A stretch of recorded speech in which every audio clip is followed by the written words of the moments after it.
ল'ৰাবিলাকে সুধি থাকে যে মামা আমাৰ কাৰণে একো নকৰে নেকি।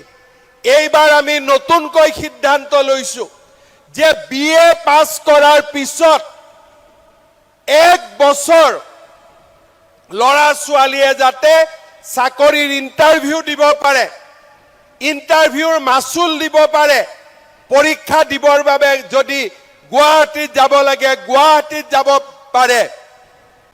BA পাছ কৰা প্ৰত্যেকটো ল'ৰাক আমি 1 বছৰৰ কাৰণে মাহত 2,500 টকাকৈ আমি দি থাকিম, যাতে সি কাৰো ওচৰত হাত পাতিব নালাগে।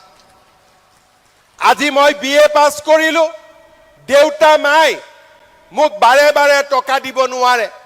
চাকৰি এটা পাওঁতেও এবছৰ মোক সময় লাগে, আৰু এই গোটেই বছৰটো আমাৰ চৰকাৰে সেই ল'ৰাজনৰ বেংক একাউণ্টত আমি 2,500 টকাকৈ আমি দি থাকিম।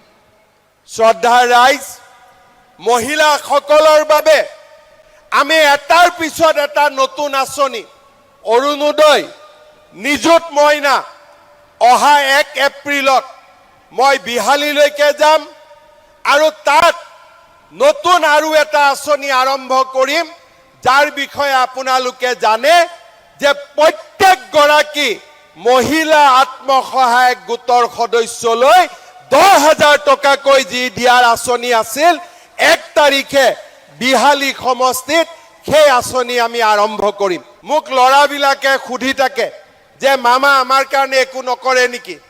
এইবাৰ আমি নতুনকৈ সিদ্ধান্ত লৈছো যে BA পাছ কৰাৰ পিছত 1 বছৰ ল'ৰা ছোৱালীয়ে যাতে চাকৰিৰ ইণ্টাৰভিউ দিব পাৰে, ইণ্টাৰভিউৰ মাচুল দিব পাৰে, পৰীক্ষা দিবৰ বাবে যদি গুৱাহাটীত যাব লাগে গুৱাহাটীত যাব পাৰে। BA পাছ কৰা প্ৰত্যেকটো ল'ৰাক আমি 1 বছৰৰ কাৰণে মাহত 2,500 টকাকৈ আমি দি থাকিম, যাতে সি কাৰো ওচৰত হাত পাতিব নালাগে। আজি মই BA পাছ কৰিলো, দেউতা মাই মোক বাৰে বাৰে টকা দিব নোৱাৰে। চাকৰি এটা পাওঁতেও এবছৰ মোক সময় লাগে, আৰু এই গোটেই বছৰটো আমাৰ চৰকাৰে সেই ল'ৰাজনৰ বেংক একাউণ্টত আমি 2,500 টকাকৈ আমি দি থাকিম।